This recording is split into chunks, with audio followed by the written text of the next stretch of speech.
अस्सलाम वालेकुम दोस्तों, लेट नो के एक और वीडियो में आपका इस्तकबाल करता हूँ। चलिए शुरू करते हैं। मौजज़ाना तरतीब का नज़रिया और अज़्म। हम लोग का टॉपिक चल रहा था कुरान शरीफ और साइंसी मौजज़ा के बारे में। चलिए शुरू करते हैं। और एक बुक का रिव्यू चल रहा है, कुरान पाक एक चैलेंज और साइंटिफिक मौजज़ा, किताब का नाम है। चलिए शुरू करते हैं। इस मौजज़ाना तरतीब को समझने के लिए मतलब जो सिपारों का और जो शूरतों का जो निज़ाम है, इस तरह से सेट किया गया है 30 पारा, समझने के लिए पहले आप जुदुल नंबर 1 पर गौर फरमाइए। ये जुदुल अल्लाह की किताब की 30 सिपारों और 114 सूरतों के दरमियान है। फहरिस्त सिपारों के जाहिर करती है और हर सिपारे के सामने शुरू से उस सिपारे के आखिर पर सूरतों की तादाद। मसलन पारा में 10वीं सूरतें हैं, 200 सूरतें हैं और 200 और दूसरे पारे के आखिर तक भी सूरतों हाल भी कोई तब्दीली नहीं। अलबत्ता तीसरे पारे में सूरह आल इमरान का आगाज़ हुआ, यूँ तीसरे पारे का आखिर तक कुरान हकीम की सूरतों की तादाद 3 हुई। ये सूरत चौथे पारे में ख़त्म होती है, इसलिए अब 3 सूरतें ही हैं। सूरत निशा चौथे सिपारे से शुरू होती है और 5वें सिपारे को भी क़रास कर जाती है और 6ठे सिपारे में ख़त्म होती है और यहाँ से एक और नई सूरत शुरू होती है और यूँ इस सिपारे के आखिर तक कुरान हकीम में सिर्फ 5 सूरतों का आगाज़ हुआ। यूँ ये सिलसिला चलता जाता है और 12वें पारे के आखिर तक 12 सूरतों का आगाज़ हो चुका है, लेकिन उसके बाद की सूरतें छोटी होने की वजह से जल्दी जल्दी शुरू होती है। 20वें पारे तक 29 आयतें और सूरतें आ चुकी है। 21वीं पारे के आखिर तक 33 हो गई है और 22वीं के आखिर तक 36, 25वें तक 45 और 28वें तक 66 और 30 के आखिर तक पूरी 114 सूरत मुकम्मल हो गई। अच्छा, ये कुरान एक ग्राफ टेबल बनाया हुआ है, इस टेबल को मैं आपको पेश करूँगा। अच्छा, कुरान करीम में सूरतों और पारों की तरतीब। पारा नंबर 1 है। अच्छा, पारा नंबर 1 आखिर पारा तक सूरतों का नंबर शुमार 2 है, ठीक है। उसके बाद है पारा नंबर 1 है और 2 आखिर पारा तक सूरतों का नंबर शुमार 2 है। फिर पारा नंबर 2 है, उसमें भी 2 है। पारा नंबर 3 में 3 है, मतलब आखिर पारा तक सूरतों का नंबर शुमार। सूरत कितना सूरे हुए 3 पारा के ख़त्म होने तक तो 3 ही रहे हैं। 4 पारा ख़त्म होने तक 4 रहे हैं। 5 पारा के ख़त्म होने तक 4 ही रहे सूरत का नंबर। 6ठा पारा जो शुरू हुआ, 6ठा पारा ख़त्म होने तक 5 ही सूरह का नंबर रहा है। 7वां पारा के शुरू होने में 6ठा ही रहा है सूरह का नंबर। 8वां पारा शुरू होने में 7वां ही नंबर रहा है। 9वां पारा शुरू होने में 8वां नंबर ही रहा है। 10वां पारा शुरू होने में 9वां नंबर ही रहा सूरह का नंबर। 11वां पारा शुरू होने में 11 रहा सूरह का नंबर। अब देखिए धीरे धीरे ये बढ़ना स्टार्ट हुआ। 12वां पारा शुरू होने में 12 ही रहा। 13 में 14 हो गया। 13 मतलब पारा जो ख़त्म हुआ तो 14 सूरह तक ही लास्ट रहा है। उसके बाद 14 पारा ख़त्म हुआ तो 16 सूरह तक लास्ट रहा है। 15 पारा ख़त्म हुआ तो 18 लास्ट रहा। अब देखिए बढ़ना स्टार्ट हो गया। उसके बाद है 16 पारा ख़त्म हुआ तो 20 तक पहुंच गया। 17 ख़त्म हुआ तो 22 पारा सूरह तक पहुंच गया। 18 पारा ख़त्म हुआ तो 25 सूरह तक पहुंच गया। 19 पारा ख़त्म हुआ 27 सूरह तक ख़त्म हुआ। अब देखिए धीरे कितना तेज़ बढ़ रहा। 20 पारा ख़त्म हुआ तो 29 सूरह तक पहुंच गया। 21 पारा ख़त्म हुआ तो 33 सूरह तक पहुंच गया। 22 पारा ख़त्म हुआ तो 36 सूरह पहुँच गया।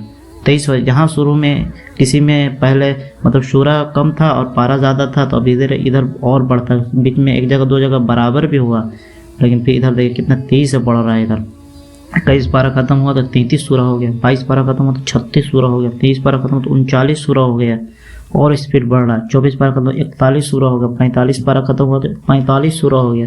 26 पारा हो गया तो 51 सूरह हो गया, लगभग डबल। 27 पारा ख़त्म 54 हो गया, यानी कि 57 हो गया। 57 यानी कि डबल से भी ज़्यादा। 28 पारा हुआ तो 66 हो गया, यानी डबल से भी 8 ज़्यादा। डबल से 3 ज़्यादा था, डबल से 8 ज़्यादा हो गया। अच्छा, उसके बाद 29 पारा ख़त्म तो 77 हो गया, यानी कि लेवल पर 2.5 गुना। और 30 पारा ख़त्म हुआ तो 114 हो गया, 4 गुना के करीब। 30 चौके 120 के करीब। तो आप समझ लीजिए कितना ये तेज़ी से ये बढ़ा। अब देखिए ना, शुरू में एक मतलब शुरू में अगर हम 10 पारे तक का बात करें तो एक पारा जब था ख़त्म हुआ तो 2 सूरह तक नंबर था। मतलब एक पारा जो ख़त्म हुआ तो 2 सूरह तक नंबर था। मतलब पारा 2 अलिफ लाम मीम ही था ना, अलिफ लाम मीम बस। अच्छा, उसके बाद है 2 पारा ख़त्म हुआ तो 2 तक ही था, बस 2 ही था। तीसरा पारा ख़त्म हुआ तो 3 था, 3 में 3 था। 4 में 4 था, मतलब 4 पारा में 4 ही सूरह था। 5 पारा में 4, यहाँ कमी है अभी। हाँ, तो सूरा के नंबर कम ही है पारा से। छठा पारा में भी 5 ही सूरा है, 7वां पारा में छठा सूरा है और कम है, 8वां पारा में भी 7वां सूरा है, 9वां पारा में 8वां सूरा है। 8वां सूरा 9वां पारा खत्म हुआ जब तक तो 8वां सूरा ही था, 10वां पारा जब तक खत्म हुआ तो 9वां सूरा ही था। अब देखिए यहाँ से फिर यहाँ से जो चेंज स्टार्ट हुआ, 10वां पारा जो खत्म हुआ तो 9वां ही सूरा था। अब यहाँ से स्टार्ट कीजिए, 11वां पारा खत्म हुआ तो 11वां सूरा हो गया, 12वां पारा खत्म हुआ तो 12वां सूरा हो गया, 13वां पारा हुआ 14वां सूरा हो गया।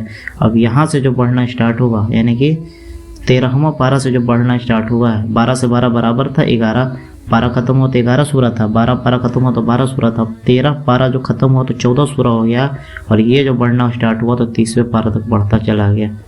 अच्छा, कुरान हकीम के पारों और सूरतों के दरमियान ताल्लुक़ का ग्राफ, ये ग्राफ मैं आपको उसमें दिखा दूंगा वीडियो में। एक बहुत ज़बरदस्त ग्राफ है जिसमें पारा नंबर नीचे दिया हुआ है एक्स एक्सिस पर, अगर आप थोड़ा ग्राफ समझते हो तो, और जो किसी पारे के आखिर तक सूरतों की तादाद, मतलब कोई पारा ख़त्म जब जहाँ होता है वहाँ पर सूरतों की तादाद को वाई एक्सिस पर दिया गया है। तो ये इतना बेजोड़ निज़ाम है कि एकदम 0 से जो स्टार्ट होता है उसके बाद 1 से जो स्टार्ट होता है एकदम कहीं पर कटता नहीं है, और ये सबसे स्टैंडर्ड ग्राफ माना जाता है। और कोई ग्राफ अगर बनाते हो और उसमें ज़रा सा इधर उधर ये नहीं होता, एकदम बेहतरीन आइडियल ग्राफ माना जाता है उसको। नहीं तो आप ग्राफ अगर कैसे भी आप नंबर ले लें तो उसको मैच नहीं कर सकते इतना आसानी से। ग्राफ को मैच करना ये इतना तरतीब से बढ़ता गया है कि ये सब अल्लाह का मौजूदाना ग्राफ है। शायद अभी तक आपने इस हिसाब में कोई ख़ास बात महसूस न की होगी, माशाअल्लाह इसके एक शुरू में सिपारे ज़्यादा है और सूरतें कम, और बाद में सूरतों की आमद में बहुत तेज़ी है। लेकिन उसकी सही सूरत उस वक्त बाजी होती है जब सूरतों और सिपारों को तरतीब के दरमियान हिसाबी ग्राफ खींचा जाता है। यानी जब ग्राफ खींचा जाता है तो देखने वाले लोग दंग रह जाते हैं। यह ग्राफ तरतीब का एक मौजज़ा है जो अक्ल को मबहूत करने के लिए काफ़ी, यानी अक्ल को एकदम पूरा साराबोर करने के लिए काफ़ी। ये एक बिल्कुल अजीब और गैर मुतवक्का सूरत हाल का नुमाइंदी करता है। नुकात के जोड़ने से कोई बेजोल खतूत की शक्ल नहीं मिलती, यानी कोई इधर उधर डॉट इधर उधर नहीं जाता, एकदम तरतीब के साथ ऊपर जाता है, डॉट एकदम ऊपर उठता है एकदम तरतीब के साथ।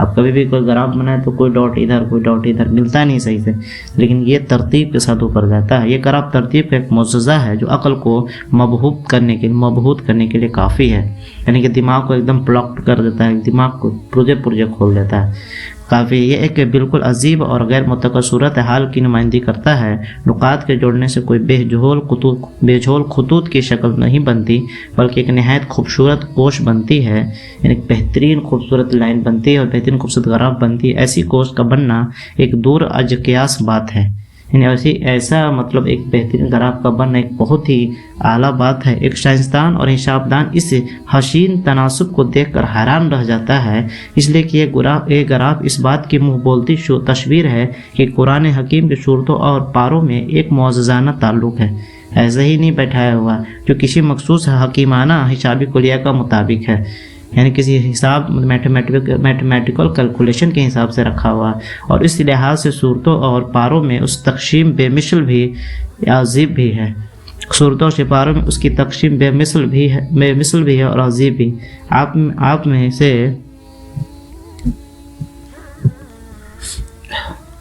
अच्छा आप में से जो साइंस के तालिब इल्म हैं उन्होंने मुख्तलिफ साइंसी तजुर्बात के दौरान कई ग्राफ बनाए होंगे और उनके अपना मुशाहिदा होगा, यानी अपना उनका तजुर्बा होगा कि ग्राफ के नुकात हमेशा इधर उधर होते हैं, एकदम सही बात है, और फिर उनके दरमियान हल्के हाथ से एक लाइन खींच दी जाती है, मतलब मिला दिया जाता है, बस काम चलाओ, जो मुकादिर के दरमियान उस वक्त ताल्लुक़ का इजहार करती है। मतलब एक्स और वाई एक्सिस में जो भी चीज़ आप जैसे कि मतलब भी एस मिलाना है, मतलब वेलोसिटी और ये मिलाना, मतलब डिस्टेंस मिलाना या स्पीड या डिस्टेंस मिलाना, तो मिला दिया, बस एकदम एक्सैक्ट बेहतरीन फिगर नहीं बन के आता, बस एक आइडिया हो जाता है कि अच्छा यहाँ पर ये पॉइंट, यहाँ पर ये पॉइंट, यहाँ पर ये पॉइंट है।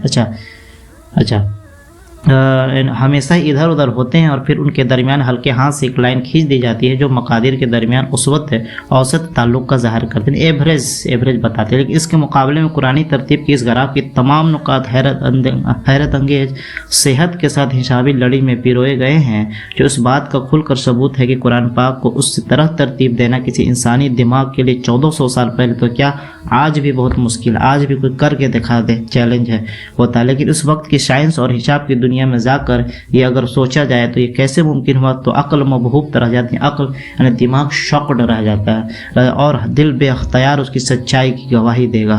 इस दरियाफ्त के बाद ये कहना सोचना कि कुरान हकीम की सूरतों की तरतीब और पारों के तक़सीम हुजूर नबी करीम सल्लल्लाहु अलैहि वसल्लम के बाद किसी और अजीम अलमुर्तबत शहाबी या दानिश्वर का काम है, इंतहाई मुज़हिका खेज, यानी कि एक बहुत ही मतलब ये है, मतलब मजाकिया बात है या फिर बहुत ही मतलब ये बेकार की बात है, मुज़हिका खेज और लगव मालूम होता है। 1400 साल पहले अगर सारे इंसान मिलकर भी ऐसी तरतीब देना चाहते तो ना दे सकते, हत्ता कि आज के साइंसी और हिसाबी दौर में भी ये काम बहुत मुश्किल मालूम होता है। इसके बाद भी अगर कोई शक करे कि अल्लाह की किताब में किसी इंसानी हाथ का दखल है तो उसके निफाक पर हुज्जत तमाम हो जाती है, मतलब उसके झूठ पर हुज्जत तमाम हो जाती है। और कोई इस तरह की बात करता है, सोचने की बात है कि जिस अजीम किताब की फहरिस्त मज़ामीन इस कदर हिकमत वाली हो, उसके मज़ामीन आयात और रुकात में जो एहतियात और शान होगी उसके क्या कहने। मिलते हैं नेक्स्ट वीडियो में। इस वीडियो को लाइक शेयर सब्सक्राइब करना ना भूलें। अस्सलामु अलैकुम वरहमतुल्लाहि वबरकातुहू।